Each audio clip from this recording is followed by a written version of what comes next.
హుస్నాబాద్ నియోజకవర్గ కేంద్రంలో Congress party BCCL రాష్ట్ర జాయింట్ కోఆర్డినేటర్ మరియు బీసీ సంక్షేమ సంఘం రాష్ట్ర సంయుక్త కార్యదర్శి తాళ్లపల్లి శ్రీనివాస్ గౌడ్ గారు మాట్లాడుతూ నిన్న హుస్నాబాద్ బీఆర్ఎస్ పార్టీ ఆఫీసులో హుస్నాబాద్ మాజీ ఎమ్మెల్యే విడతల సతీష్ బాబు గారు ప్రెస్ మీట్ పెట్టి మాట్లాడుతూ ముఖ్యమంత్రి రేవంత్ రెడ్డి గారిని మరియు బీసీ మరియు రవాణా శాఖ మంత్రివర్యులు పొన్నం ప్రభాకర్ గారిని విమర్శించడాన్ని తీవ్రంగా ఖండిస్తున్నట్లు ఆయన తెలియజేశారు.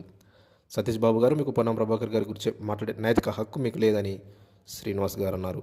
మీరు అధికారంలో ఉన్న 10 సంవత్సరాల్లో మీరు కేసీఆర్ కుర్చీ వేసుకుని కూర్చొని గౌరవేలు ప్రాజెక్టు పూర్తి చేస్తా అన్నాడని, మీరు కేసీఆర్ 10 సంవత్సరాలలో గౌరవేలు ప్రాజెక్టు ఎందుకు పూర్తి చేయలేదని ఆయన ప్రశ్నించారు.